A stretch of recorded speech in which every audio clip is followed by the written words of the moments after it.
होय सकल विद्यांचे अधिकरण ते चिवंतु श्री चरण श्री गुरुचे ते नमस्कारुनी आता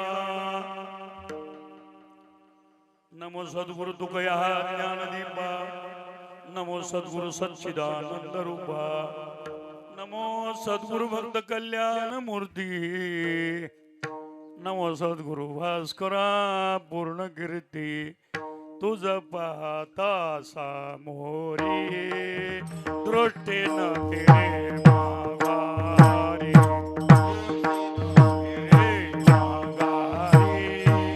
दृष्टी न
सकळांच्या पायी माझे दंडवत आपुलाले चित्त शुद्ध करा पिंडपदावरी दिला पुलिये करी माझे झाले गयावर्जन पिटले पितरांचे रोन नंदनंदन यशोदानंदन प्रमदया घन पंढरीश पांडुरंग परमात्म्याच्या असीम कृपाद्वारा महान पवित्र अशा भरतखंडामध्ये भरतवर्षामध्ये हेमवर्षामध्ये हिंदुस्तानमध्ये आर्यावर्तामध्ये जम्बूद्वीपामध्ये द्रविड देशामध्ये 11 नावांनी आमच्या भारताला संबोधलं गेलं. भारत 231 देशामध्ये महान आहे, पवित्र आहे, नीती प्रीती आणि संस्कृतीचा त्रिवेणी संगम आहे. भारताची बरोबरी करणारा देश जगाच्या पाठीवर नाहीच बुवा. शिवाय भारत माता हे माझ्या देशाला विशेषण आहे.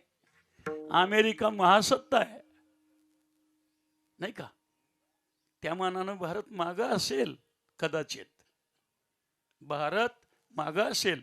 अमेरिका महासत्ता आहे पण मावशी सुद्धा साधं कोणी म्हणत नाही त्याला. पण माझ्या भारताला भारत माता अशा पवित्र भारत देशामध्ये आम्ही जन्माला आलो. आम्ही भाग्यवान आहोत. भरतखंडे नरदेह प्राप्ती ही तव परम भाग्याची संपत्ती तेही विवेकू परमार्थी त्याचा वशवर्ती मी परमात्मा. भारतात जन्माला येणारा भाग्यवान आहे पण सांगितलं विवेकू आणि परमार्थिक, विचार करून वागणारा आणि परमार्थिक असा कोणी असेल त्याचा मी अंकित आहे. तुकोबराय धन्यता देतात. धन्या मी जन्मा आलो दास विठोबाचे झालो. किंबहुना दास विठोबाचे झाले म्हणून धन्य जन्म आले. विठ्ठल विठ्ठल.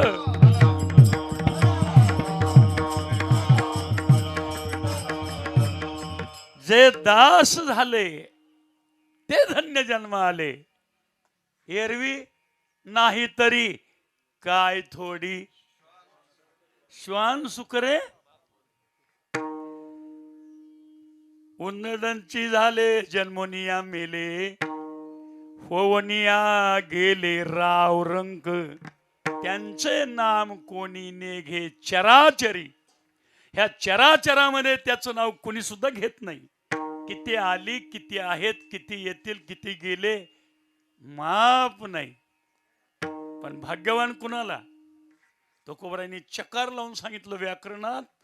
चकार महत्वाचा आहे.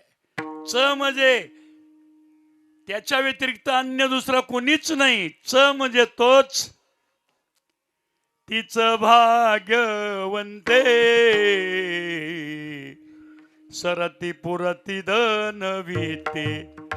तीच म्हणजे दुसरी कोणीच नाही. जे समजत असतील आम्ही भाग्यवान आहे, ते भाग्यवान जगाच्या दृष्टीनं. आता जगाच्या दृष्टीनं ते भाग्यवान, जगाच्या दृष्टीनं ते श्रीमंत, जगाच्या दृष्टीनं ते महान असतील, पण आमच्या तुकोबराच्या दृष्टीनं ते कफल्लक आहेत. सांगू, जग ज्याला श्रीमंत म्हणत त्याला संत कफल्लक अर्थात भिकारी म्हणतात. जगात जो धनाढ्य आहे, जगात ज्याला मान आहे, त्याला तुकोबराय भिकारी म्हणतात. जगाच्या दृष्टीनं श्रीमंत आहे तो संतांच्या दृष्टीनं भिकारी आहे. जगात जो श्रेष्ठ मानला जातो तो संतांच्या दृष्टीनं कफल्लक आहे, भिकारी आहे, यत्किंचित आहे, सामान्य आहे नव्हे. तुकोबराय त्याला सांगतात तो फुटक्या कपाळाचा आहे. जग ज्याला मानत त्याला तुकोबराय फुटक्या कपाळाचा मानतात. फुटक्या कपाळाचा खाली येऊन सांगू का, दुर्दैवी म्हणतात. त्याला अजून एक नाव आहे, पांढऱ्या पायाचा म्हणा. विठ्ठल विठ्ठल. जगाच्या दृष्टीनं जो धनाढ्य आहे, श्रीमंत आहे, मान आहे, जगात किंमत आहे, संतांच्या दृष्टीनं तो करंट आहे. करंटा. करंटे कपाळ ज्याचे नाम नये वाचे. माझ्या भगवंताचं पवित्र नामस्मरण ज्याच्या मुखाला नाही ना, तो करंट्या कपाळाचा आहे. आणि धन्य जगी तोची एक हरिरंगिनाचे. सदैव सभाग्य तोची सदा स्मरे वाचे. ज्याच्या मुखाला सदा नाम घोष, सदा नाम घोष करो हरे कथा. सदा नाम घोष करो हरे कथा.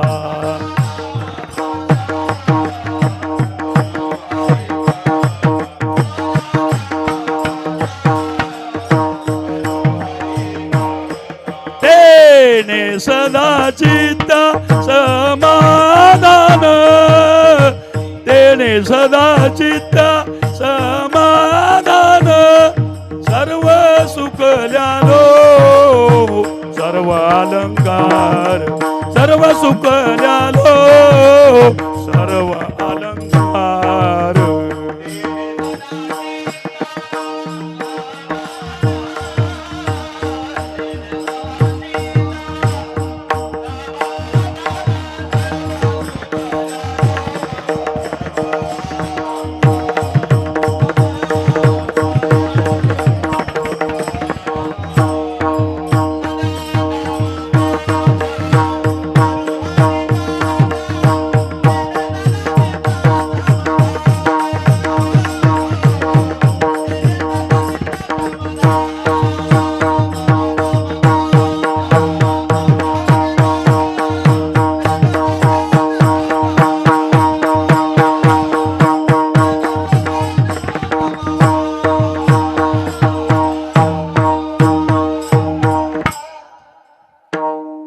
सगळ्यावर शेवटचा कळस सांगतो एक प्रमाण. तुकोबराय म्हणतात, भाग्यवंत मनोतया शरण गेले पंढरी राया. शरण गेले पंढरी राया. शरण गेले पंढरी राया. तरले तरती हा नामधारकाचा ठसा. असे भाग्यवान या जगाच्या पाठीवरती जन्माला आले, ईश्वर कृपेनं राहिले आणि इच्छा संपली की निघून गेले. त्यामध्ये अवतार आदी रामकृष्ण आदी पुरुष सुद्धा या मृत्यूलोकात अवताराला येऊन राहिले नाहीत. कर्म केलं, कर्तव्य पार केलं आणि वेळ आली की निघून गेले. इथं आलेल्याला जावं लागतं, हा इथला नियम आहे. इथं आलेला कोणी कायमचा परमनंटली राहत नाही, लाईफ टाईम राहत नाही. अमर होता येतं पण राहता येत नाही बुवा. विठ्ठल हो, येथे नाही उरले अवतार, अवतार राहिले नाहीत. मग हे रते पामर जीव किती. राम आणि कृष्णादी अवतार झाले, 10 अवतार मुख्य झाले, घेतले, लीला केली, चरित्र केलं, वेळ आली निघून गेले. सृष्टीचक्राचा नियम आहे, जावं लागतं. इथं आलेल्याला राहता येत नाही, हा इथला नियम आहे. म्हणून आगा कर्मी जय उरावे, ते सुखदुःखी फळावे, ते भोगावया यावे देहा एका. मागल्या जन्मात केलेल्या पाप पुण्य मिश्रित कर्माचं फल भोगायला इहलोकामध्ये यावं लागतं, पण आलेल्याला जावं लागतं, हा नियम आहे. म्हणून रामकृष्णादी अवतार झाले, कधी भेटले नाहीत आम्हाला. फिरता फिरता कधी कुठल्या एसटी स्टँडवर कधी गाठ पडली नाही, मला तर नाही. 50 वर्ष होऊन गेली, महाराष्ट्रभर फिरतो मी, पण कधीच कुठं भेट झाली नाही. मग झाली नाही भेट म्हणून रामकृष्णादी अवतार झाले नाहीत का? झाले. मग काय झालं? राहिले नाहीत. हे वास्तव सत्य आहे, हे त्रिकालाबाधित सत्य आहे. म्हणून जन्म आहे त्याला मरावंच लागतं. नव्हे, जन्माला येतानाच मरण्याचं रिझर्वेशन घेऊनच जन्माला येतो. किंबहुना जन्माला येतानाच मरण्याच्या तारखा फिक्स ठरलेल्या असतात. अजून सांगू, फक्त डिक्लेअर केलेल्या नसतात, पण जावं लागतं. काही एक उपजताची मरती, उपजताच मरावं लागतं. काही मेलेली जन्माला येतात. अहो भाग्यवान तुम्ही आम्ही आहोत, आम्हाला आयुष्य दिलंय, आम्ही जिवंत राहिलोय. नाही तर बरीच जन्माला येतानाच मेलेली येतात. कुठं केस करता, कुठं अपील करता, कुठं दाद मागता, कोणाजवळ रडगाणं गाता, कुठं तक्रार करावी आहे जागा? मेलेलीच जन्माला येतात. काही जन्माला येऊन 5 दिवसात, काही महिन्यात, काही 4 महिन्यात, काही लग्नाला येऊन, काही लग्न जमल्यावर, लग्नाच्या आधी सुद्धा, आणि काही लग्न लागल्या लागल्या 3 दिवसात सुद्धा, काही वर्षाच्या आत. काय आहे? जन्म हातात नाही आणि मृत्यू हातात नाही आणि जगणंही हातात नाही, असा परावलंबी जीवनाचा आणि आमचा हा जन्म आहे. आम्हाला स्वातंत्र्य नाही. संत स्वइच्छा प्रारब्धात आहेत, आम्ही अनिच्छा प्रारब्धात आहे, आणि देव परेच्छा प्रारब्धात आहे.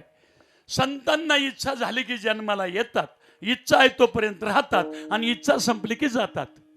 आम्हाला जन्माची इच्छा नव्हती पण जन्माला यावंच लागलं. जीवन नको वाटतं, मेलेलं बरं वाटतं, पण मरण येत नाही म्हणून जगावं लागतं. आणि मरणही आम्हाला आवडत नाही, पण आलेलं मरण टाळताही येत नाही म्हणून मरावं लागतं. अनिच्छा प्रारब्धात आम्ही, परेच्छा प्रारब्धात देव. देवाला स्वतःची इच्छा नाही, पण इकडं बिघडलं आणि इकडं अडचणी निर्माण झाल्या की संत विनंती करतात आणि विनंतीला मान देऊन यावं लागतं. यावं लागतं देवाला. येतात संत आणि यावंच लागतं तुम्हा आम्हाला. विठ्ठल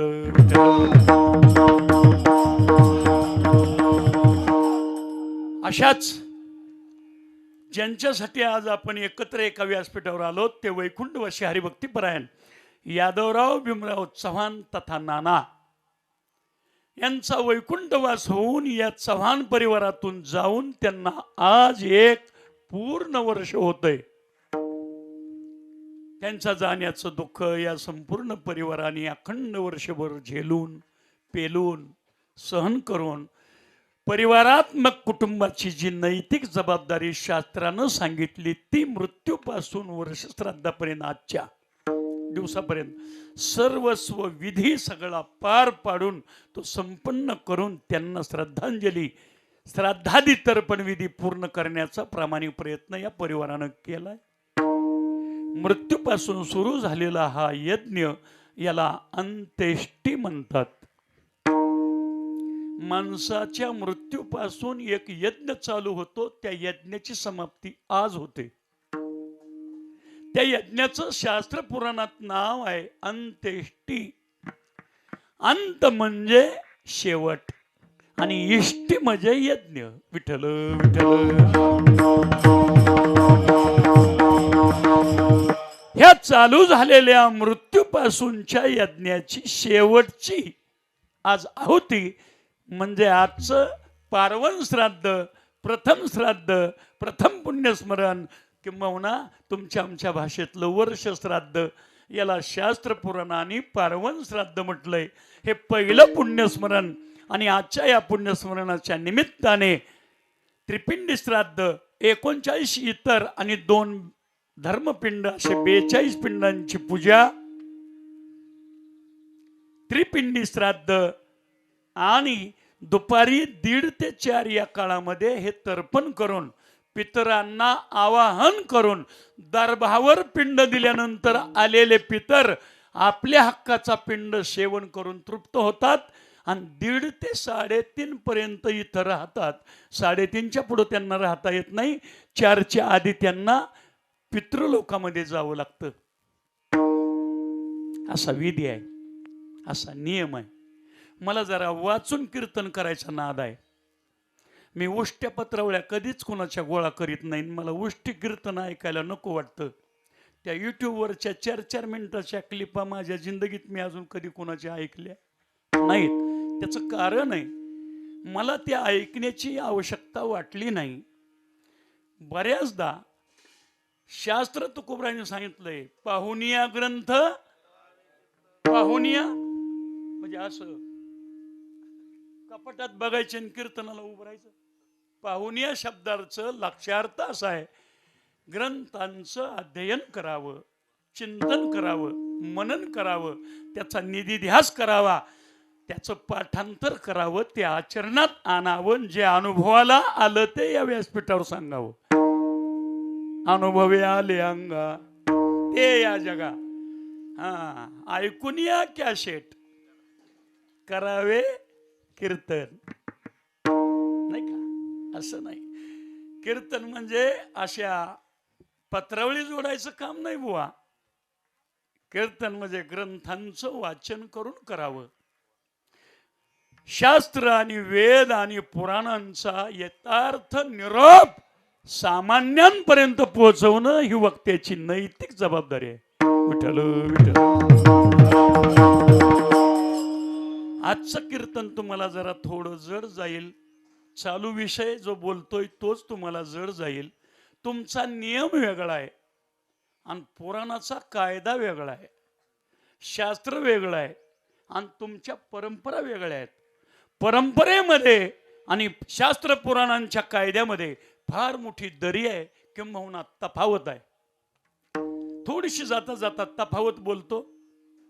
प्रस्तावनेच्याच आधी बोलतोय त्या विषयाकडे जायचंय पण मुआवरणा प्रस्तावना राहून गेली. आता हे सांगायचंय तुम्हाला पण विषय निघाला म्हणून सांगतो की 1:30 ते 4 पर्यंत पितर इथं राहतात. वर्ष श्राद्धाला तुम्ही जे केलेलं श्राद्ध तर्पण हा विधी पूर्ण झाला तुमच्या दृष्टीनं. पंडित आले 9 वाजता पूजा उरकली आणि दुसऱ्या 10 पूजेला निघून गेले. ते त्यांना बी कायदा आहे काका. ज्या दिवशी श्राद्धादी तर्पण विधी केलाय त्या पंडितांनी दुसरा विधी करायचा नाही. त्या दिवशी 21,000 भगवंताच्या नामाचा जप करावा, त्याचा दोष जातो. हाय कायदा माहित तुम्हाला. दुसरा कार्यक्रम गाठून त्याच्या कार्यक्रम एका दिवशी जर भटजी करत असेल तर दोष आहे. विठ्ठल विठ्ठल. काही मंडळी आम्हाला तिकडं चौकात भेटा, महाराज निघाला का? हो आलोय उरकून. बरं झालं. हा विधी इतका सोपा नाही. हा विधी बी लय किचकट आहे. मला का बोलवलं असेल कोणाच ठाऊक तुम्ही. मी तुम्हाला गुदगुल्या करायसाठी आलोच नाही. मला गुदगुल्या जिंदगीत 50 वर्षात जमल्या नाहीत. पण मी खरं बोलतो, मी खोटं कधीच बोलत नाही. पुराण पाहून बोलतो. तुम्हाला जड काय जाईल ते पहिल्यांदाच सांगतो, ऐका, बारीक ऐका. 1:30 ते 4 म्हणलो, माफी मागतो तुमची. पितर 1:30 वाजता येतात आणि 4च्या आधी निघतात. तुम्हाला कधी करायचंय श्राद्ध तेव्हा करा, पूजा कधी बी करा, निवत कवा बी दावा, कुठं बी दावा, कसा बी दावा, घ्या उरकून श्राद्ध. झालं. 12:15 टाटा बाय बाय, येऊ का? हा या. झालं श्राद्ध. तुमच्या दृष्टीनं झालं. खरं श्राद्ध कशाला म्हणतात तेच सांगायला आलोय. माफी मागून बोलणार. पुन्हा मला तारीख कोणी देणार नाही मला माहिती आहे, तरी पण बोलणारच. आता असला ऐकल्यावर कोण बोलविल मला. पण मला काय तुमच्यात लेख द्यायची नाही आणि मला पुन्हा तुमच्यातल्या तर्काची गरज नाही. काय माने महाराज, मी फक्कड आहे, मी फडकरी आहे, मी बाजारू कीर्तनकार नव. मला कधी कुणाची मर्जी संपादन करण्याचा हेवा वाटला नाही, कधीतही नाही. खरं बोलतो. पण माझा ऐकणाऱ्याला गुणच येणार. ऐकणारा म्हणजे माझा ऐकव नाही, माझं नाही, शास्त्र काय सांगतंय हे बघा, खात्री करा, अनुभव घ्या, मग सांगा. नाही तर मी सांगतो तेच खरं आहे. 1:30 ते 4 पितर इथं येतात. आता आम्ही 12ला फुलं टाकणार, 12:15 आरती होणार, 12:30 पंगत बसणार. यजमान नैवेद्य ताटात भरून कुठंतरी घरावर, कुठं जिथं दहन केलं तिथं, नाही तर समाधी बांधली असेल तिथं, नसल तर मग पुन्हा गायला, नाहीतर मग हराळीचा कावळा करून त्या कावळ्याला असा बसा पंगत, नाही तर घरात देवाजवळ नैवेद्य दाखवण्याची परंपरा आहे आमच्यात. पितरांचा नैवेद्य कुठं, कसा, कुणी, कधी, काय संकल्प आहे, त्याचा विधी काय, पुढं सांगतो. तेव्हा माझा मुद्दा एवढा आहे का की 1:30 ते 4 हा पितरांचा टाइम आहे. आणि त्याचं कारण आहे, सकाळी 7 वाजता सूर्य उदय झाला असं गृहीत धरा. दिवस सुरू झाला 7 वाजता, उगवला 7 ते 10 पहिले 3 तास. पुराणामध्ये याचं नाव आहे प्रातःकाळ. आणि या 3 तासाचा विधी काय, शास्त्र सांगतं. प्रातःकाळामध्ये उठावं, देव धर्म अनेक पूजा यथासांग करावी, आपलं कर्तव्य पार पाडावं. 10च्या आत, 7 ते 10 प्रातःकाळ झाला. 10 ते 1 हा दुसरा प्रहर. ह्याचा विधी काय, रात्री उशिरा झोपलेली किंवा गरज नसताना विनाकारण जागलेली, मोबाईल मध्ये अडकलेली, त्या जातींनी 10 ते 1 पर्यंत तरी किमान उठावं आणि गडबडीनं उरकून उद्योगासाठी बाहेर पडावं. हा 10 ते 1 चा विधी आहे. आणि 1 ते 4 याला माध्यान काळ म्हणलंय शास्त्राने. आणि हा माध्यान काळ ज्यांचं तुम्ही श्राद्ध करताय त्या पितरांसाठी प्रशस्त आहे. याला जग म्हणतं माध्यान काळ. आणि याच कालाला पौराणिक दृष्ट्या अजून एक नाव आहे, त्याचं नाव आहे अपराह्न काल. आणि अपराह्न काल पितरांच्या अतिशय आवडीचा आहे. आणि अपराह्न कालाची सुरुवात होते 1:30 ते 3:30, 2 तास. ह्या 2 तासात पितर इथं येतातच. आणि 1:30 ते 3:30, 2 तास पितर इथं राहतात. या श्राद्धाच्या आपल्या घरात परिवारात राहतात, सगळ्याला दर्शन देतात, सगळ्यांच्यावरती कृपा करतात. सगळ्यांना आशीर्वाद देतात. वर्षभर ज्यांनी ज्यांनी माझ्यासाठी शास्त्र शुद्ध प्रक्रिया पूर्ण करून माझा वर्षभराचा प्रवास ज्यांनी सुखमय घडविला, सुखमय करविला, मला कुठल्या यातना होऊ दिल्या नाहीत, माझ्याबद्दलचं श्राद्धादी तर्पणविधी कुठं कमी पडू दिली नाही, न्यूनगंड होऊ दिला नाही आणि माझा प्रवास सुखमय घडविला, त्या परिवाराला आशीर्वाद द्यायला यम आज्ञेने पितृलोकातून हे आमचे पितर स्वर्गीय आज पृथ्वी तलावर येतात. त्यांचा वेळ आहे 1:30 ते 4. म्हणून ते 1:30 वाजता आले असं गृहीत धरून 1:30 वाजता त्यांना नैवेद्य दाखवावा त्यांच्या हक्काचा पिंड दान. आणि तो पिंडदान सामान्य नाही, तो दर्भावरच द्यावा लागतो. दर्भ म्हणजे पानकणसासारखं मोळ, खांद्याला खांद मळणीला जे वापरतात का, ते पूर्वी गुरव लोक आणून द्यायची घरी, बरोबर. मोळ म्हणजे शास्त्रामध्ये त्याला दर्भ म्हणतात. आणि हा दर्भ अति पवित्र आहे. पिंड जर दर्भावर दिला तरच त्यांच्या वाट्याला जातो. पिंड जर जमिनीवर इतरत्र कुणीकडे बी दिला, पंडित मंत्र म्हणतो, पूजा सांगतो आणि भाताचा पिंड असा धरून दर्भावर द्या म्हणतो, तो भानात असला तर त्याच्या डोक्यात जर पिराचा उरूस असेल तर पंडितांनी मंत्र म्हणून पितरांचं नाव घेऊन आवाहन केल्यावर दर्भावर देण्याऐवजी कोणीकडे बी दिला, कर मोटर चालू कर आणि पिंड इकडं वैराणा, ते ट्रॅक्टर बघ, ती पाहुणा आलाय त्याला घ्यायला जा, स्टँडवर जा, असं चर्चा. घ्या काका उरकून, नका लय रूमने बाहेर देऊ. काकाला आगावपणा करून काकाला गप बसवणारी लोक आता आम्ही बघतोय अलीकडच्या काळात. तुमचं घ्या की उरकून बुवा, कशाला लय अडतास करताय, लय रूमने बाहेर देताय, दिंडावून माती पडायला लागली बुवा. त्यामुळं पिंड दर्भावर दिला तर पितरांना मिळतो, आणि दर्भावर न देता इतरत्र पिंड दिला गेला तर ज्यांना दिलाय त्यांना मिळत नाही. किंबहुना तो पिंड खैस, हाडळा, भूत, यक्ष, गणगंधर्व, किन्नर हिरावून नेतात आणि ज्यांना द्यायचं आहे त्यांना मिळत नाही. पितर उपाशी राहतात. म्हणून पिंड दान करताना यजमान भानात लागतो आणि धोरणात असावा लागतो. त्याला ब्राह्मणाने सांगितलेल्या मंत्राच्या उच्चाराबरोबर इकडे क्रिया घडली पाहिजे. इतकी तत्परता आहे ती. विधिवत कर्मकांड किचकट असल्यामुळं किचकट कांड आहे, आणि त्यातून जर आमच्याकडून जर काही चुका झाल्या तर परिणाम पितरांना त्याचा वाईट भोगावा लागतो. आणि पितरांना वाईट भोगायची पाळी आली तर मागच्या परिवाराला पितर सुट्टी देत नाहीत, चक्रवाढ व्याजानं वसुली करतात.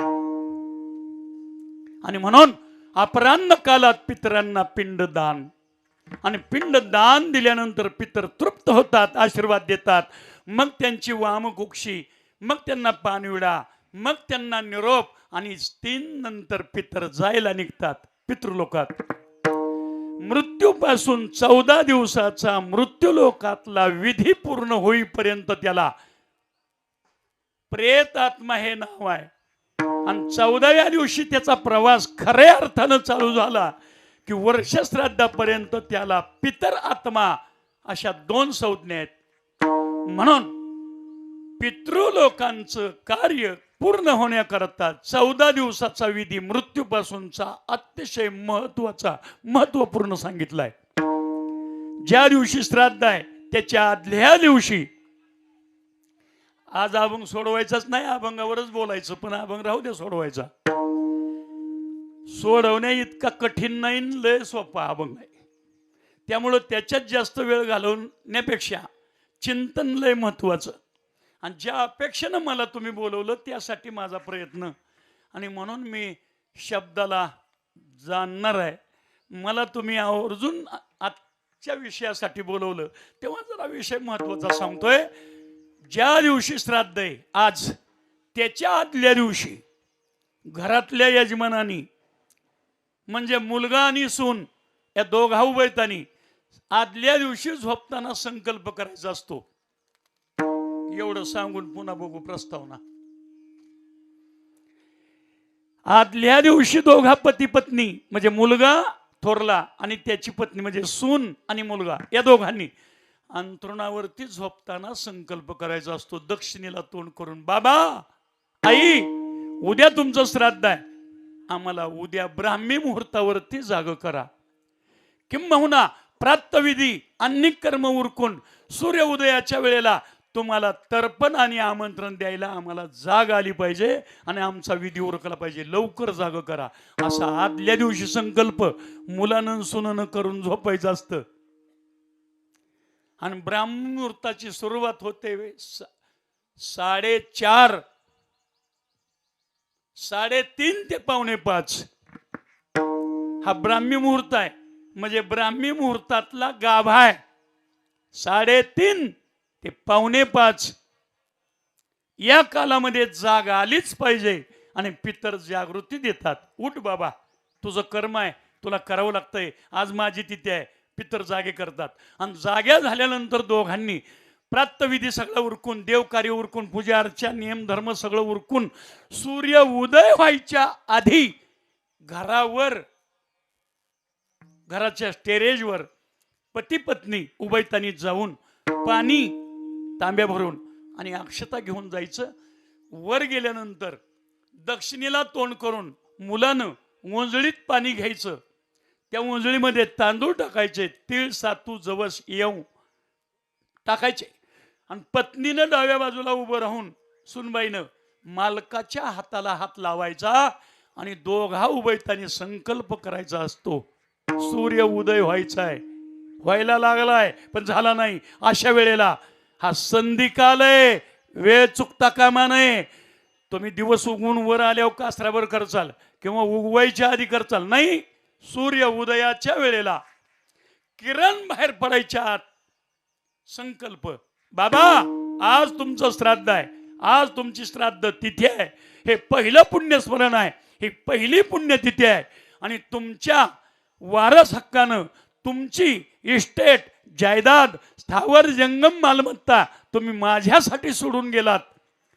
हे तुमचंच आहे आणि हे तुमच्याच इस्टेटीतलं, हे तुमचंच तुमच्यासाठी तुम्हाला मी समर्पित करत आहे. तेव्हा दुपारी आज तुमच्या श्राद्धासाठी तुम्ही पितृलोकातून इथं मृत्यूलोकात आपल्या घरी अवश्य या आणि तुम्हाला तुमच्या उद्देशाने केलेल्या श्राद्धादी तर्पण विधीमधला जो मिष्टान्न पक्वान्नाचा नैवेद्य तुमच्या हक्काचा तुमच्यासाठी केलेला, तुम्हाला समर्पित केलेला, तृप्त होऊन स्वादिष्ट जेवण करून तृप्त होऊन आनंदानं तुम्ही तुमच्या पितृलोकी जा.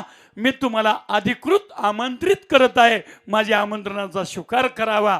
एवढं बोलून पाण्याची ओंजळ जमिनीवर सोडावी. ही जमिनीवर ओंजळ सोडल्यानंतर 2 पावलं असं मागं सरून हात कमरेवर नेऊन गुडघे दोन्ही जमिनीवर टेकून जिथं पाणी सोडलंय तिथं असं नाक आणि कपाळ 3 वेळा जमिनीला स्पर्श झाला पाहिजे. नाकाचा आणि कपाळाचा. नाक आणि कपाळ घासून दर्शन घ्यायचं आणि बोलायचं, बाबा दुपारी 12 वाजता जेवायला या, बाबा जेवायला या, बाबा जेवायला या. हे 3 वेळा नतमस्तक होऊन दर्शन मुलानं सोनीनं केल्यानंतर हे अधिकृत आमंत्रण झालं. आणि असं आमंत्रण दिलं तर पितर दुपारी जेवायला येतात आणि तुम्ही दिलेल्या नैवेद्याचा स्वीकार करतात. अन्यथा पितर येत नाहीत, ते हट्टी असतात. कोणाला हे खोटं वाटत असेल त्यांनी ग्रंथ बघावेत घरी गेल्यावर, नाहीतर मी सांगतोय तेच खरं आहे. विश्वास नसेल तर खात्री करा, त्याला आय विटनेस पुरावे आहेत. ज्यांचे बाप जेवत नाहीत त्यांनी हा फॉर्म्युला आचरणात आणावा. श्रद्धेनं केलं जातं याचं नाव श्राद्ध. हयात नसलेल्या अदृश्य अतृप्तात्म्यांचं समाधान म्हणजे श्राद्ध. जर तुमचं श्राद्ध यथासांग झालं असेल तर तुमचे पितर तुमच्यावरती कृपा करतात, तुमच्या आमंत्रणाचा स्वीकार करून दुपारी येतात. दर्शन करून उठायच्या आत कावळ्याच्या रूपात केलेल्या मिष्टान्न पक्वान्नातला एक कुठला तरी पदार्थ असा उचलून कावळ्यानं स्पर्श केला अन्नाला, समजून जा तुमचे पितर तृप्त झालेत, तुमच्या पितरांची तुमच्यावर कृपा आहे.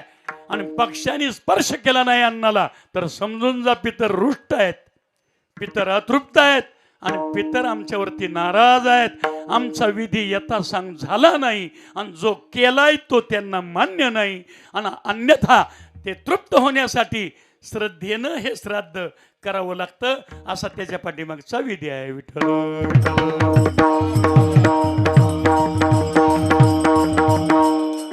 त्यात कसर राहिलेली थोडी अजून, तो नैवेद्य जो दुपारी दाखवायचा आहे ना, नैवेद्य दुपारी दाखवायचा आहे, त्याचं टायमिंग आहे 1:30 ते 4. पितरांच्या नैवेद्याची वेळ आहे 1:30 ते 4. नीट ऐका, अंडरलाईन करा माझ्या वाक्यावर. 1:30 वाजता पितर यमपुरीतून इथं येतात, पितृलोकातून यमाज्ञेने. मग 1:30 वाजता नैवेद्य. मग नैवेद्याचा विधी कसा आहे? नैवेद्य दाखवताना केलेली मिष्टान्न पक्वान्न त्या मुलानं, त्या मुलीनं, त्या सुनबाईनं, घरातल्या स्त्रियांनी, परिवारांनी ती मिष्टान्न पक्वान्न बेगर मिठाची करायची असतात. मीठ स्वयंपाकात त्या चालत नाही. पितरांना मिठाचा स्वयंपाक नैवेद्यासाठी चालत नाही, कारण मीठ हे खारट आहे. नाही नुसतं खारट नाही तर ते काय आहे, अगस्त्य ऋषीचं मूत्र आहे. अगस्तीनं आतापी, वातापी, इलवल नावाची 3 राक्षस मारली. एक अन्नरूपी, दुसरा पाणीरूपी आणि तिसरा इलवल समुद्रात पडाला. तो बी असा समुद्र पिऊनच पोटात समुद्र जिरवला अगस्तीनी. काशिकड नावाच्या ग्रंथात कथा आहे. आतापी, वातापी, इलवल, एक अन्नदाता, एक अन्न, एक पाणी, असा 3 जण 3 रूप घ्यायची आणि आलेली बामणं अशी गिळून टाकायची. मग एक बाहेरचा गडी अन्नदाता येतो, ए गड्या या बाहेर, आणि मग बामणाची पोट फाडून ती आतलं गडी अन्न पाणी रूपी बाहेर यायची आणि मग बामणाच्या प्रेतावर ताव मारायची. अशी लय बामणं मारल्यावर अगस्तीला शरण गेल्यावर अगस्तीनं आतापी मारला अन्नरूपी, पोटावर हात फिरवून. वातापी मारला पाणीरूपी राक्षस, पोटावर हात फिरवून. आणि इलवल नावाचा राक्षस पळाला आणि समुद्रात बुडाला. राग अनावर झाल्यामुळं समुद्र असा पशात घेऊन पिला आणि समुद्रच आटिवला आणि पोटात साठवला आणि राक्षस आतल्यात जाळून भस्म केला. पण समुद्र आटलेला मूत्राद्वारे बाहेर सोडून दिला. म्हणून समुद्र खारट आहे, लघवी खारट असते, समुद्र खारट आहे, अगस्तीचं मूत्र आहे. आणि म्हणून मीठ देवांच्या आणि पितरांच्या स्वयंपाकात चालत नाही. बुवा विठ्ठल.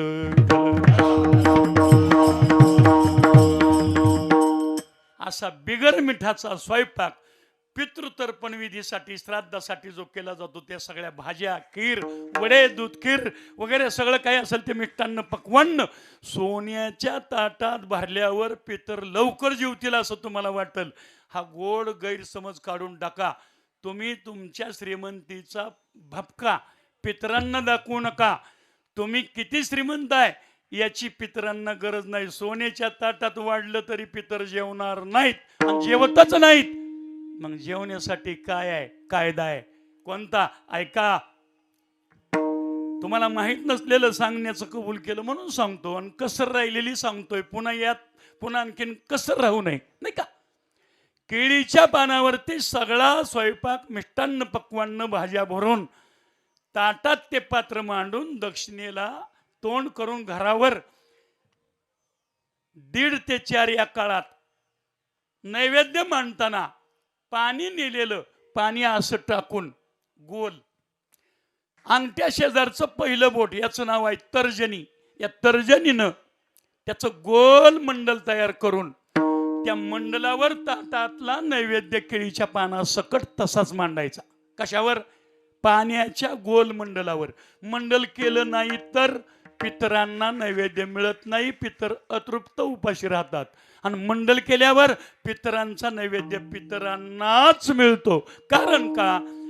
इतर टपून बसलेले अनेक अतृप्त आत्मे तो नैवेद्य हिरावून घेतात आणि पितर अतृप्त राहतात. पाण्याचं मंडल इतकं महत्वाचं आहे म्हणून पितरांचा विधी इतका शास्त्र शुद्ध पद्धतीने आहे. आणि मग तो नैवेद्य ठेवल्यावर उजव्या हातावर डाव्या हाताने पाणी घेऊन सरळ नाही उलट अपसव्य असं सोडायचं किडीच्या पानाभोवती 3 वेळा. अपसव्य उलट 3 वेळा फिरवायचं आणि सकाळ सारखं माग सरून 3 वेळा कमरेवर हात नेऊन नाक कपाळ घासून बाबा जेवा, बाबा जेवा, बाबा जेवा, हे तुमच्यासाठी आहे असा आग्रह विनंती करून करुणा भाकावी आणि मग दर्शन करून उठायच्या आत पितर कावळ्याच्या रूपात त्या अन्नाला स्पर्श करतात.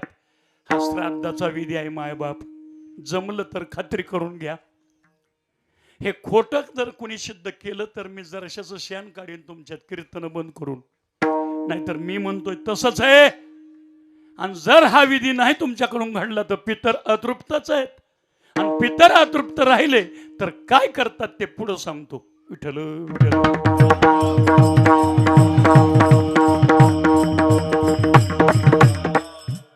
वैकुंठवासी यादवराव भीमराव चव्हाण तथा नाना वय वर्ष 75 अल्पशा आजारानं वैकुंठवास सोडा त्यांना पत्करावा लागला. अतिशय हरहुन्नरी मन मिळावू सरळ मार्गे नाकापुढं चालणं अशा विविध गुणांचं अष्टपैलू व्यक्तिमत्व हरहुन्नरी व्यक्तिमत्व कुटुंबावरती आपल्या अतिशय प्रेमानं सर्वांचं सेटलमेंट करून वैकुंठवास पत्करला. जाण्याच्या पश्चात सर्व प्रपंचाची जबाबदारी पत्नीवर आपल्या धर्मपत्नीवर सोडवून श्रीमती लक्ष्मीबाई तथा नानी यांच्यावरती जबाबदारी टाकून नाना वैकुंठवास स्वीकारला आणि निघून गेले. जाण्याच्या पश्चात त्यांना 2 मुलं भरत यादवराव चव्हाण, सुरेश यादवराव चव्हाण आणि त्यांच्या पत्नीबद्दल त्यांना नातवंड 5 आहेत. एकूण नातवंड 5. विशेष सांगायचं म्हणजे नानांची पत्नी धर्मपत्नी श्रीमती नानी लक्ष्मीबाई नानी या वैष्णव आहेत. आणि हे खूप जमेची बाजू आहे. कुळात एकतरी वैष्णव असावा. एका वैष्णवाच्या पुण्याईनं कुळाचा उद्धार होतो. आईच्या 21 बापाच्या 21 42 पिढ्यांचा उद्धार. आणि एकही कुटुंबात वैष्णव नसल तर नाना त्याचा बुडे भवन देता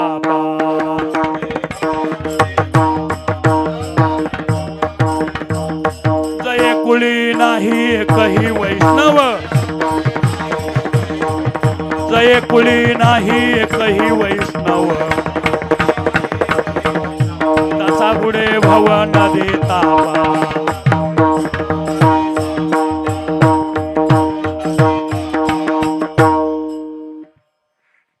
अभंगाकडे वळण्यापूर्वी काही परिहार देणं गरजेचं आहे. मी डायरेक्ट 3 फेज कनेक्शन करून विषयात गुंतलो. आजच्या कार्यक्रमासाठी यजमानांनी चांगली तयारी म्हणण्यापेक्षा अप्रतिम तयारी. कीर्तनाला काय लागतं हे यजमानाला चांगली फिल्डिंग लावून चांगल्यापैकी मार्गदर्शन केल्यामुळं चांगली तयारी आज दिसते. याचाच अर्थ यजमान परिपूर्ण या क्षेत्रातली जाण असलेली ही मंडळी आहेत. कीर्तनाला काय असावं, वातावरण निर्मिती कशी असावी, सिस्टीम आणि सर्व तयारी कशी असावी इथं आल्याबरोबर पाय टाकल्याबरोबर कळलं. नाही घाटावे लागत एका शिते कळेभात. सगळ्या दैदिप्यमान मूर्ती पाहिल्या, आनंद वाटला. सगळी परिचयाची आजपर्यंत अनेकदा एकत्र एका व्यासपीठावर आलेली सगळी परिचयाची मंडळी पाहून अगदी ऊर भरून आला. बरं वाटलं.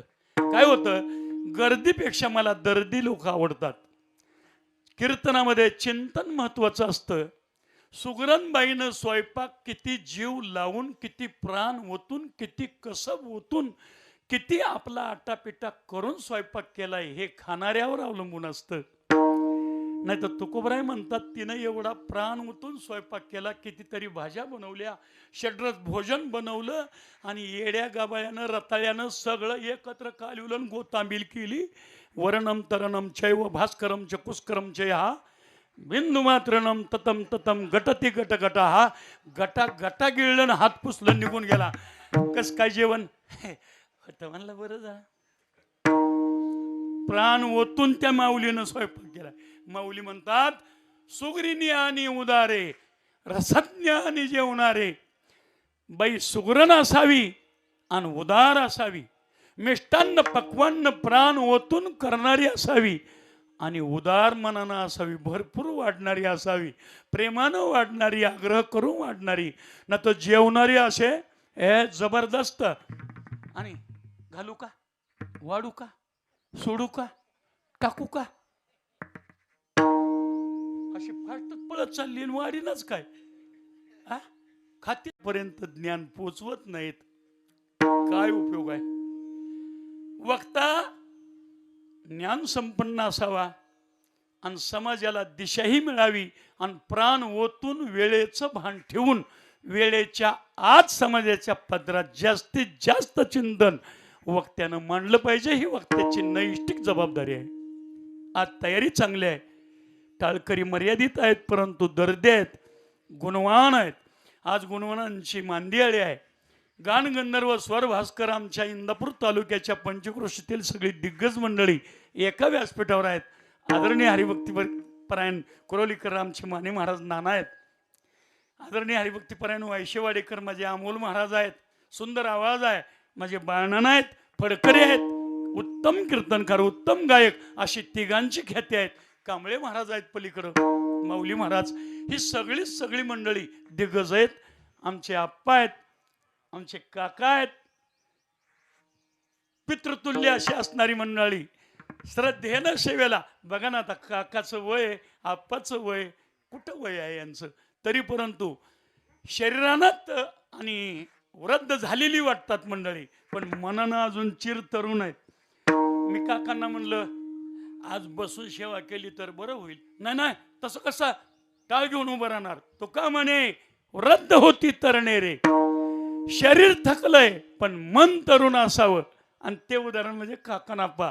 आमच्यावरती अतिशय जीवापाड प्रेम करणारी ही सगळीच मंडळी. आणि या सगळ्या कार्यक्रमाला उत्तम वातावरण निर्मिती, मंडप अतिशय सुशोभित असा आहे, वातावरण निर्मिती आहे, अधिष्ठान आहे. आलेल्या अतिथींचा आदर सन्मान करावा असं एकनाथ महाराजांचं म्हणणं आहे. आली तर बसतील, कुठं बी बसतील, जातील, खातील, पितील, काय करायचं आहे असं नाही. आलेल्यांचा आदर म्हणजे त्यांना बैठक असावी, उत्तम बैठक टाकणं हे यजमानाचं कर्तव्य आहे. तो आलेल्यांचा आदर आहे, त्याची कदर आहे आणि यासाठी नाथराय प्रमाण देतात. घाली संतासी आसने, पूजा पुत्री काया वाचा मने.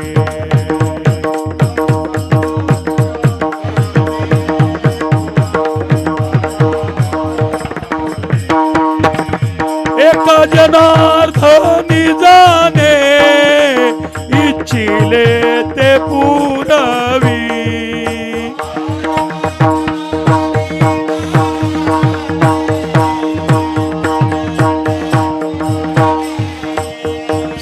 मांडी परते टाकी वासू देव नाम.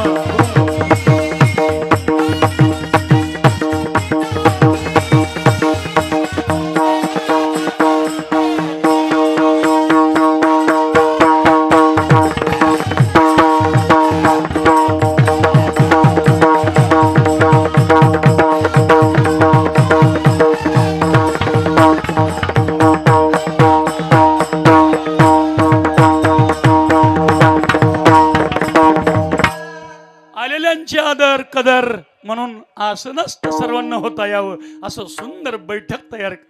ही सगळी गानगंधर्व आमच्या तालुक्याची भूषण असणारी मंडळी, गानगंधर्व मंडळी आज एकाच ठिकाणी एका व्यासपीठावर त्रिवेणी संगम. नाना, अमोल महाराज, बाळासाहेब, कांबळे महाराज, ही सगळीच दिग्गज मंडळी आज एका ठिकाणी आहेत. माझं भाग्य चांगलं आहे, भाग्य नाही सौभाग्य आहे. या सगळ्याला गेटअप म्हणजे साऊंड सिस्टीम चांगली आहे, एक नंबर. जरा त्यांच्याकरता कीर्तनाला काय लागतं ते त्यांना सांगायची गरज नाही, एकदाही बघायची वेळ आली नाही त्यांच्याकडं. आणि कीर्तनाला हे 2 माईक स्टँडर्ड लागतात आणि हा एक तिसरा गायक मंडळीचा. कुठला आवाज कुठं कसा ठेवायचा, बास किती, ट्रबल किती, नाही का, त्यांना सांगावं लागलं नाही. सुंदर, अतिशय सिस्टीम चांगली. आणि या सगळ्याला गेटअप आणायचं काम मेन कीर्तनाचा 75% भाग जबाबदारीचा जर कशावर असेल, मृदंगावर आहे. पट्टीचा कीर्तनकार आहे पण मृदंगाचार्य कंजूस आहे. गरजेच्या वेळी थाप देत नाही, स्वर दाखवित नाही. 3000 बोल कंठस्थ आहे पण योग्य त्यावेळी वाजवीत नाही. 7 कमी आहे, कीर्तन पडलं बुवा. आमचा विशाल तसा नाही. आमचा विशाल म्हणजे आमच्या इंदापूर तालुक्याचं भाग्य आहे. एकेकाळी लहान असताना मी कीर्तन त्याची ऐकली, बघितलं. कीर्तनात मनगट छोटी होती, मनगटात शक्ती कमी होती, एनर्जी कमी होती, तब्येत चांगली नव्हती, तब्येत वीक होती. भरलं होतं सगळं, ज्ञानाचं कोठार होतं, पण वापर करताना शक्ती कमकुवत असल्यामुळं व्हावं तेवढा आणि त्याला गेटअप येत नव्हतं. आज दोन्ही गोष्टी परिपूर्ण आहेत. ज्ञान मुरलंय आणि हाताला वजन आलंय, तब्येत बी बरी आहे. ते शक्तीचं काम आहे, ते सहज सामान्याचं काम नाही बुवा. आणि त्याला मृदंग म्हणतात. मी मृदंगाची व्याख्या नेहमी सांगतो. मृदंग त्याला म्हणतात मृत दंगे इति मृदुंग. हा ही मृदंगाची व्याख्या आहे, ज्याचा शाईपुडीचा आणि धुमाचा आवाज असा 10 टाकल्याबरोबर अंगावर रोमांच उभे राहतात. जरा अजून त्याला बस कमी आहे का पलीकडं? हा हा, विठ्ठल विठ्ठल.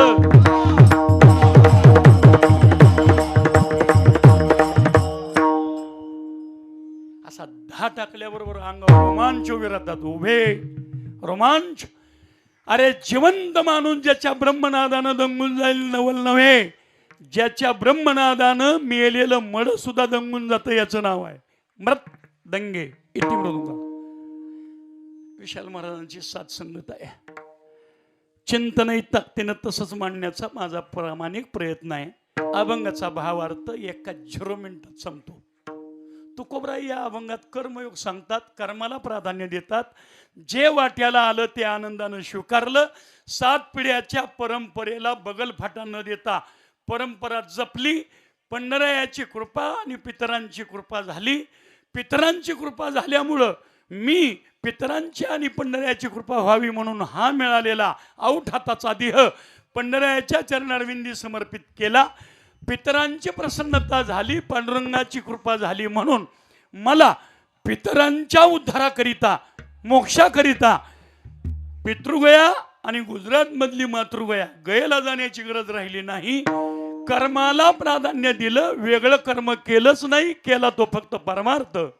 परिणाम पंढरयाची आणि पितरांची माझ्यावरती कृपा झाली आणि पितरांचा भार आणि पंढरयाचा बोजा माझ्यावर कुठल्या प्रकारचा राहिला नाही.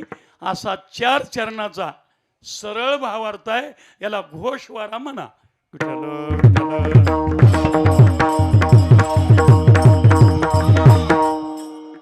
तुकोबराय सांगतात, वाट्याला आलं ते केलं,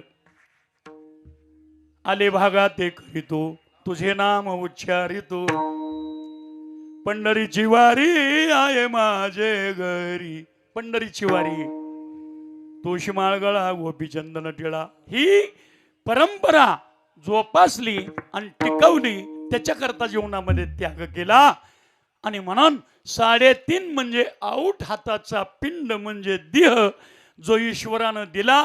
5 ज्ञानेंद्रिय 5 कर्मेंद्रियांसहित दिला तो मी. माझ्या इच्छेने पदावर दिला पहिलं चरण. न जाणू तुमच्या कपाळाला नाही लागणार, याची काळजी घ्या. जगद्गुरु तुकोबरायांनी आमच्या ही काळजी घेतली. पाय तपासले, 2च पाय पवित्र दिसले, एक विटेवर उभे असणाऱ्या पंढऱ्या पांडुरंग परमात्मा विटेवर उभाय, त्या पंढऱ्याचे पाय आणि दुसरे साधू संत मायबापांचे पाय, हे दोनच पाय पवित्र दिसले.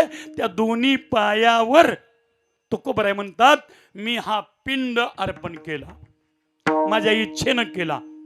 तुकोबराय, मग तुम्हाला काय फायदा? परमार्थ केला. पितृश्राद्धादी तर्पण विधी करीत बसलो नाही, मग काय केलं? परमार्थ केला. नामस्मरण, तुळशीची माळ, पंढरीची वारी, एकादशी व्रत, वैष्णवांचा आदर कदर, कथा आणि कीर्तन केलं. परिणाम फायदा झाला. कर्म एकपट केलं, फायदा दुप्पट झाला. लाभे लाभ दुनावला, लाभे लाभ दुनावला.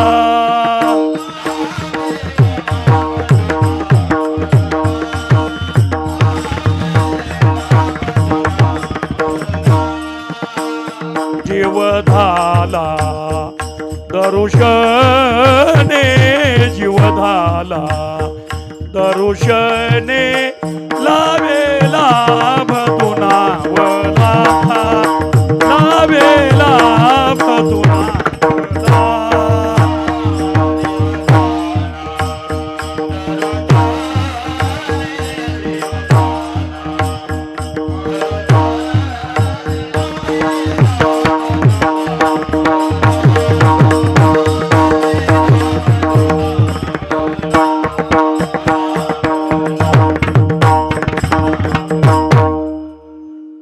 लाभ दुनावला, दुनी झाली, दुनी म्हणजे डबल झाला. केला परमार्थ आणि कृपा झाली पितरांची पंढऱ्याची. कर्म एकपट, फायदा दुप्पट. कोणता फायदा? अभंगाचं दुसरं.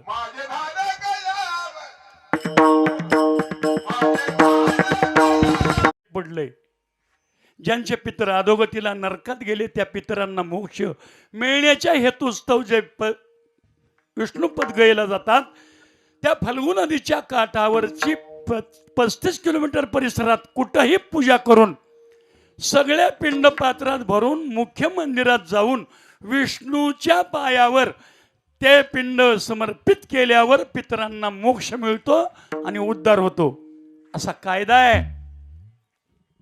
अशी गया फाल्गु नदीच्या काठी बिहारमध्ये आहे, जिथं गौतम बुद्धांना दिव्य ज्ञानाचा साक्षात्कार झाला. ती बुधगया, पितृगया. आणि दुसरी गया मातृकुळाचं ऋण फेडण्याकरता, किंबहुना आईच्या वडिलाचा वंश बुडला, तिकडं कोणी वाली वारस नाही आणि इस्टेट जबरदस्त आहे. मग मुलगी जिथं दिली त्या मुलीच्या मुलाला ती इस्टेट दिली जाते, घेतली जाते, आणि ती वडिलाची अधिक आईच्या वडिलाची डबल इस्टेट, मुलगा वारस हक्कानं आणि ती वहिवाटतो. पण वडिलाचंही श्राद्ध कर्म आणि आईच्या वडिलाचं श्राद्ध कर्म इस्टेट खातो, पण श्राद्ध कर्म लोपलं जातं. असं मातृकुळाचं श्राद्धादी कर्म जर लोपलं गेलं तर मातृकुळाचा बोजा होतो. आणि असा मातृकुळाचा म्हणजे आईकडून आलेल्या वारस हक्काच्या इस्टेटीचा तो दोष कुटुंबात, घराण्यात वृद्धी होत जाते, वाढत जाते. त्याचे परिणाम परिवाराला भोगावे लागतात, संबंधिताला भोगावे लागतात. आणि तो दोष जाण्याकरता शास्त्र पुराणांनी गुजरातमध्ये सिद्धापूरजवळ, जिथं रेणुकेचं शिर उडवल्यानंतर पहिल्यांदा रेणुका मातेचं पहिलं श्राद्धादी तर्पण करण्याकरता परशुरामाने मारलेला बाण, त्यातून गरम पाण्याचा निर्माण झालेला झरा आणि त्या झऱ्यापासून तयार झालेलं सरोवर हे भारताच्या सप्त सरोवरामध्ये एक आहे आणि अतिशय महान आहे, पवित्र आहे. त्या सरोवराचं नाव आहे बिंदू सरोवर. परशुरामाने रेणुकेचं श्राद्ध केलं. आणि दुसरं, कपिलांची आई, कपिल म्हणजे ब्रह्मवेत्ता, कपिलांची आई देवहूती, कश्यप पत्नी, त्या देवहूतीचं श्राद्ध प्रत्यक्ष विष्णू परमात्म्यांनी कपिलांच्या रूपात त्याच बिंदू सरोवरावर केलं. ही दोन पुरावे असल्यामुळं शास्त्र असं आहे, आमच्या मातृकुळाचा जर बोजा आमच्यावर आला आणि त्याचे परिणाम जर वाईट परिवारात भोगावे लागत असतील तर गुजरात मधल्या सिद्धापूर जवळच्या बिंदू सरोवराच्या ठिकाणी जाऊन तिला मातृगया म्हणतात. त्या गयेच्या ठिकाणी मातृकुळाचं श्राद्ध केलं असता मातृकुळाचा आणि उद्धार होतो, ते पितर तृप्त होतात आणि घरातल्या परिवारातल्या समस्या दूर होऊन घरात शांती सुख समाधान नंत. तुकोबराय म्हणतात ह्या दोन्ही गया योग्य आहेत, चांगल्या आहेत, अवश्य जावं. पितरांना गती आणि मोक्ष मिळतो, पण मी जाणार नाही. का जाणार नाही? मला गरज नाही. काय ताकद आहे तुमच्याकडं? असं काय आहे तुमच्याकडं की तुमच्या कर्मामुळं तुमच्या शक्तीमुळं तुम्हाला या दोन्ही गया मान्य नाहीत? तुकोबराय म्हणले स्पष्ट जाणार नाही, जाण्याची गरज नाही, आवश्यकता नाही. असं काय आहे? अभंगाचं तिसरं चरण.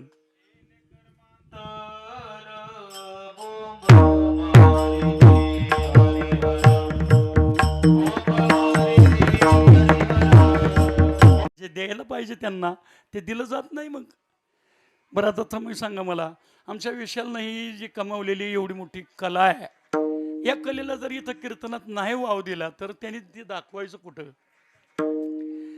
त्याची कला आहे ही गाणाऱ्या मंडळींनी रोखतं ओकून त्यांनी कमावलेली त्यांचं जो काही स्वराची साधना आहे, तपश्चर्या आहे, यालाही कुठंतरी वाव. मग अशा सगळ्या गोष्टी बरोबर घेऊन कीर्तन करायला जायचं असतं आणि त्यातून पुन्हा वेळेचं भान ठेवायचं असतं. आणि असा वेळेचं भान ठेवत असताना काही गोष्टी महत्त्वाच्या असतात, समाजापर्यंत त्या पोचाव्या अशी एक वक्त्याची तळमळ असते. आता बोलू नका, तुम्ही सांगतो तुम्हाला ते काय करायचं. ते गहू नाही, ते जेवताना सुद्धा तुम्ही देऊ शकता. आता ऐका, तुम्ही म्हणाल हे तुम्ही जे इतकं किचकट सांगितलं, आमच्यावर बोधरेशन आलं, मग हे आम्ही आज कसं करावं? पहिल्यांदा यजमानाला जरा मोकळं करतो बोधरेशन मधनं, नंतर तुमच्यासाठी. यजमानाची आज जबाबदारी आहे. आता कीर्तन 10 ते 12 झालं की आरती होते, आरती झाली की 12:30ला नैवेद्य दाखवून आलेली मंडळी जीव घालावी लागतात, जेवण करावं लागतं. हा विधी आपला नियमाप्रमाणे 10 ते 12च करायचा. सुटलं, आरती झाली, नैवेद्य तुम्ही कुठं कसा दाखवायचा तो दाखवा. पण मी जो कायदा सांगितलाय तो ह्यांच्यासाठी नाही, तो कायदा यांचे जे वारस परिवारातली मंडळी आहेत त्यांच्यासाठी आहे. आणि त्या सगळ्या परिवारापैकी थोरला मुलगा आणि थोरली सून हे दोघं उभयता त्यामध्ये जबाबदार आहेत. मुख्य दोष परिवाराकडून घडला तरी पितर माफ करतात, पण परिवारातला यजमान, घरातला कुटुंबातला कर्ता, त्याच्या हातून चूक होऊ नये म्हणून कायदा मी सांगितलेला फक्त यजमानासाठी एकट्यासाठी आहे. कीर्तन संपलं की लगेच पंगत बसवायची, अजिबात काय सुद्धा मागं पुढं बघायचं नाही. लगेच पंगत, सोयरे पाहुणे ग्रामस्थ सगळ्यांना निरोप.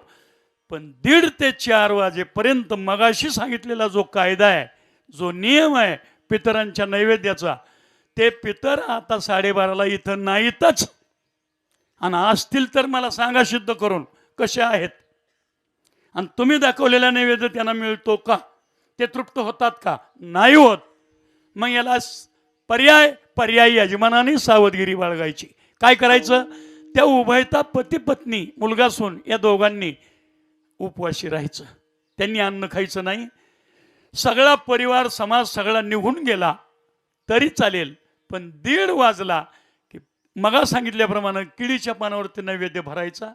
घरावर जाऊन दक्षिणेला तोंड करून पाण्याचं गोल मंडल तयार करून त्या मंडलावरती केळीच्या पानासहित नैवेद्य ठेवून डाव्या बाजूनं 3 वेळा पाणी फिरवून नाक कपाळ घासून 3 वेळा दर्शन करून आणि विनंती करायची की बाबा जेवा, तृप्त व्हा.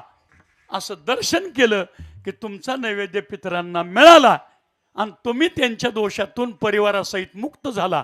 हा फक्त त्या दोघा उभयतांसाठी नियम आहे. आता ठरल्याप्रमाणे आरती की लगेच जेवण, अडचणीत येऊ नका आणि कुणाला विचारायला जाऊ नका.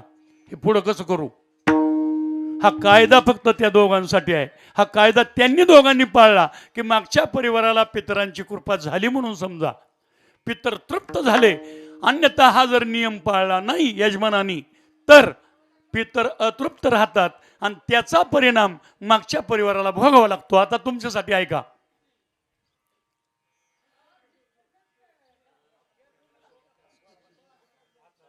त्यांचं नाही चुकलं, 12 वाजले, त्यांचा टाइम झाला. त्याला काय माहित आहे आता 12च्या पुढं कीर्तन आहे महत्वाचं अजून. बघा कोणीतरी तुमच्यातलं समंजस कोणी असलं तर सांगा त्यांना जरा थोडा वेळ शांत राहा म्हणा, कारण हे झाल्यावर ते गरजेचं आहे. त्यांनाही जास्त दबाव देऊ नका, कारण हे झाल्यावर ते महत्वाचं आहे. त्यांचंही काम होणं गरजेचं आहे. पण मी सांगतोय तो विषय बी तुमच्या दृष्टीनं फार महत्वाचा आहे. आता यांच्यासाठी सांगितलंय, आता तुमच्यासाठी थोडं. जर हा कायदा नाही पाळला तुम्ही श्राद्धा दिवशी मी सांगितलेला, तर तो कायदा न पाळल्यामुळं पितर अतृप्त राहतात. आणि पितरांसाठी जर एवढा वर्षभर अट्टहास करून जर पितर उपवाशी राहत असतील, तर पितर मृत्यूनंतर नातं विसरून जातात, पण हक्क मात्र बजावतात. हक्क सोडित नाहीत. त्या हक्काच्या बदल्यात चक्रवाढ व्याजानं वसुली करतात. कशी ते सांगतो. पितर जर तुम्ही तुमच्या पद्धतीनं कुठं बी कसा बी, कोण दहन केलं तिथंच निवडवतात, कोण मसन वाट्यात, कोण गायला, कोण घरात देवाला, कोण तुळशीला. पितरांचा नैवेद्य फक्त घरावर सांगितलाय. एका ठिकाणी देवाला नैवेद्य आजचा नसतो. हा पितरांचा नैवेद्य देवाला चालत नाही, गायला चालत नाही, पाण्यात माशाला चालत नाही, नव्या अन्यत्र कुठंच चालत नाही, स्मशानभूमीत नाही, दहन केलेली जागा नाही, फक्त राहत्या घरावर एका ठिकाणी नैवेद्य दावायचा. आणि तो नैवेद्य जर योग्य वेळी योग्य व्यक्तीने योग्य पद्धतीनं नाही दाखवलं तर पितर अतृप्त राहतात. आणि पितर जर एकदा उपाशी राहिले तर वर्षभर पितरांना उपवास पडतो. पितर वर्षभर उपाशी राहतात. आणि 1 वर्ष पितर जर उपाशी राहिले मायबाप, तर पितर हायगय करत नाहीत, कसरही ठेवीत नाहीत, वसुली करतात. कशी? घरातल्या कर्त्या आणि कुटुंबातल्या मुख्य यजमानावर त्याचा असर निर्माण होतो. आणि पती पत्नी म्हणजे मुलगा आणि सून या दोघांच्या नात्यात वितुष्ट निर्माण होतं. 3 वर 6 पती पत्नीचे संबंध बिघडतात. कारण पती आणि पत्नीसारखं गोड, गुलाबी, कोमल, सुंदर, अतिशय नाजूक, रेशमासारखं नातं ईश्वरानं ह्या जगाच्या पाठीवर दुसरं निर्माण केलंच नाही. एवढं नातं पती पत्नीचं सुंदर आहे. आणि नेमकं पती पत्नीमध्ये काय होतं? मतभेद निर्माण होतात, विचार जुळत नाहीत, आणि दोघं एकमेकापासून देहानं एकत्र राहतात पण मनानं दूर जातात. हा परिणाम होऊ नये वाटत असेल तर पितरांचा कायदा पाळा. पितर अतृप्त ठेवू नका. 2रं वर्ष जर गेलं, 2 वर्ष जर अशी गेली आणि 2ऱ्याही वर्षी पितर उपाशीच राहिले, नैवेद्य नाही, श्राद्ध कर्म चुकीचं झालं, श्राद्ध टळलं किंवा टाळलं, भावकीत सुतक आलं, पितृ श्राद्ध केलंच नाही, काहीतरी कोण आजारी पडलं, श्राद्ध केलंच नाही, श्राद्ध अडचण आल्यानंतर जर केलं नाही तर त्याच महिन्यात पुढच्या येणाऱ्या त्याच तिथीला अष्टमी, द्वादशी किंवा व्यतिपात, यमघंट, अतिगंड किंवा अमावास्या या तिथीला श्राद्ध करावं. सगळ्यात अमावास्या चांगली. चुकलेली श्राद्ध द्वादशी, अष्टमी किंवा अमावास्या या तिथीला करावी लागतात. अडचण आली की पुढं करायचीच, सोडायची नाहीत. जर तुम्ही ती ठेंगळत नेली तर पितर वसुली करतात. कशी? 2 वर्ष पितर जर उपवास पडला तर घरातला करता घर सोडून उदास होऊन, उद्विग्न होऊन परागंदा होतो, निघून जातो. एवढं होऊन जर घरातल्या परिवारानं शहाणपणा केला नाही, पितर तृप्त केले नाहीत, 3 वर्ष भरत आली, कुणी समंजसपणा दाखवला नाही, तर गेलेली व्यक्ती, परागंदा झालेली, गेला म्हणून फोन येतो, निरोप येतो. कळलं? 4 वर्ष जर अशीच मागं पडली तर कोपाचा कळस होतो आणि पितर घरात नातूपंतूच्या रूपानं जन्म घेतात घरात. आणि जन्म घेणारे पितर मतिमंद आणि अपंग जन्माला येतात. ज्यांच्या घरात मतिमंद मुलं जन्माला आली, कमकुवत मुलं जन्माला आली, अपंग मुलं जन्माला आली, त्यांनी माझ्या या शब्दाचा विचार करून दुरेगी मारून ठेवा माझ्या वाक्यावर. असं का झालं? असं का होतं? याचं उत्तर आहे पितरांचा कोपाचा कळस. चक्रवाढ व्याजानं वसुली करतात. माझ्या सुरवडमध्ये, माफ करा, कोणाचा जवळचाही संबंध असू शकतो, पण वास्तवता आहे, खरं खोटं खात्री करा. कोरटकर आणि पवार या दोन परिवारात एका घरात 5 पांगळी 90-95 वयाची होईपर्यंत परिवारानं सेवाच केली. आणि पवार परिवारामध्ये 7 मुकी एकाच घरात. अपंग मतिमंद मुलं जन्माला येतात आणि पितर चक्रवाढ व्याजानं सेवा करून घेतात आणि वसुली करतात. एवढं होऊन बी जर जुमानलं नाही तर मायबाप माफी मागतो तुमची. पण पितर कोपतात, कोपाला मर्यादा राहत नाही. पितर अति कोपवून 5 वर्ष उपाशी राहिलेले पितर शापित कुळ घोषित करतात. शापित कुळ म्हणजे त्यांची वारस हक्कानं जी इस्टेट आहे ती इस्टेट खाणाराचा वंशवृद्धी होत नाही. साध्या भाषेत सांगू, वंशखंडन. काय माणसं एवढी सरावलेली आहेत पापाला, एवढी सराई झाली, मग करून करून काय करतील? वंशखंडनच करतील ना. मग एवढं काय नडलंय, एवढं का त्याच्यावर नाडलंय?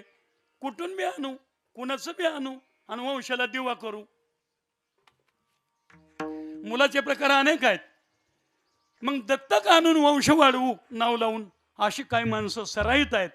पण पितरांचा कोप जात नाही बाबा. इष्टटी खाणाराकडून पितर वसुली करतात. म्हणून मरणाच्या आधी कुणाला शब्द देऊ नका, शब्दात अडकू नका, वचन देऊ नका. दिलं तर वचन पुरं करा.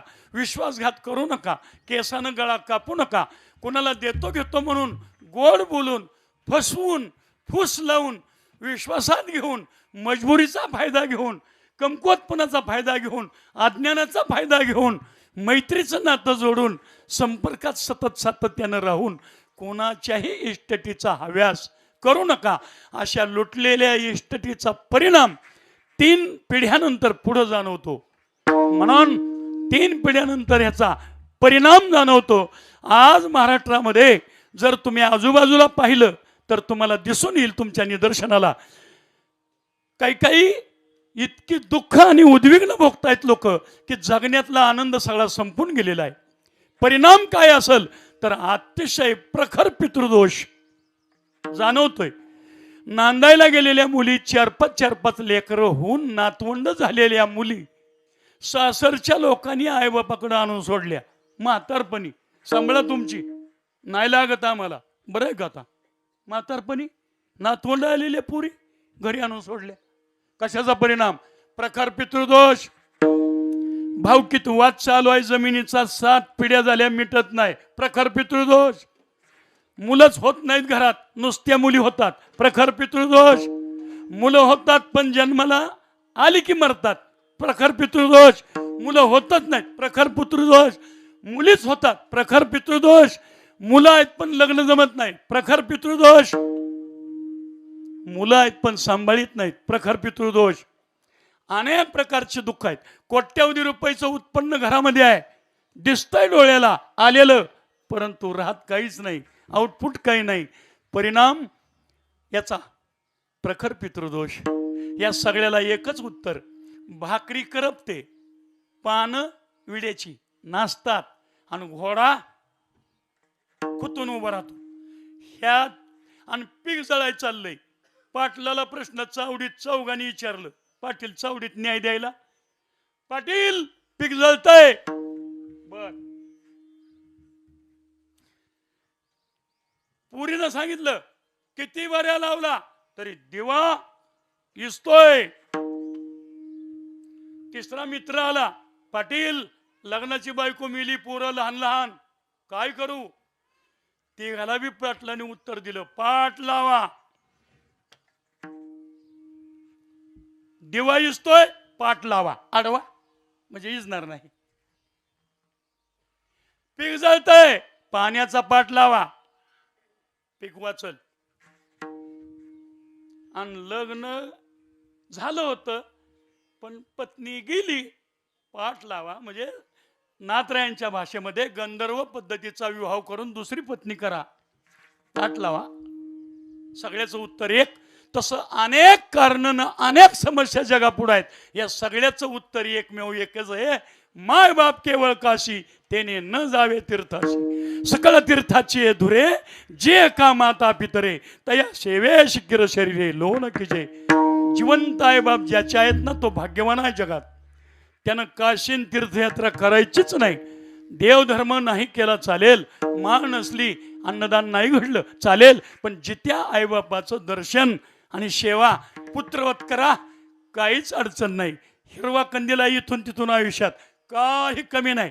ज्यांनी ज्यांनी आई वडील पुत्रवत सांभाळलं त्यांचं उतू आलंय. ज्यांनी ज्यांनी आई वडिलाचं हाल केलं त्यांच्या घरावर नवनमरी नांगूर फिरलाय. माणसात न उठल्यात म्हणून आईबाप नीट सांभाळा. माळा बिळा घालू नका, सप्त करू नका, लय पारायण करू नका, तीर्थयात्रेला जाऊ नका. फक्त आई वडील सांभाळा. पुंडलिकानं फक्त आई वडील सांभाळले. त्रैलोक्याचा नाथ त्यानं अंकित केला, तो उभा आहे, अजून खाली बसायला तयार नाही. म्हणून जित्या पित्रा त्रिकाली नमन त्यांचे कदान करावे हेळण. त्यांची अवज्ञा आपण प्राण गेल्या जाण करू नये. म्हणून सोम सूर्यादी ग्रहणे येताती पर्वणे माता पितर मरणे अंकित जे दिवस. म्हणून पिता स्वयमेव नारायण माता प्रत्यक्ष लक्ष्मी आपण.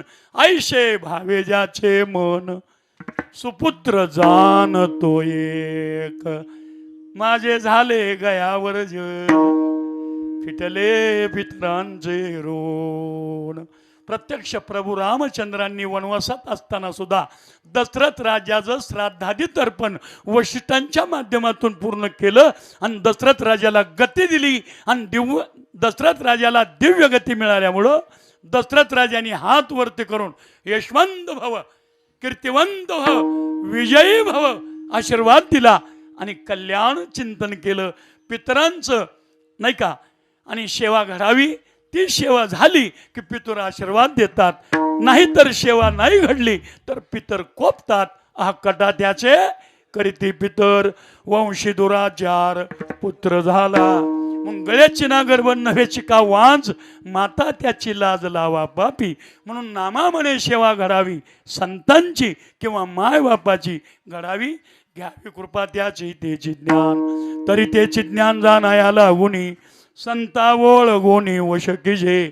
झालेली सेवा स्वल्पविराम देतो. बोलण्यासारखं खूप आहे, 4-5 तासाचा विषय आहे. मी श्राद्ध विषयावरती ताकदीनं बोलतो बाबा, पण तुमचं वेळेचं बंधन झुगारून तुमच्या अपेक्षित वेळेपेक्षाही मी जवळजवळ तुमच्यावर 18 मिनिटाचं अतिक्रमण केलंय. 12 वाजून 18 मिनिटं झाली. तेव्हा तुमच्या अपेक्षेप्रमाणे वेळ होऊन गेला. पुढे गेलेल्या वेळेची दिलगिरी आणि मागतो.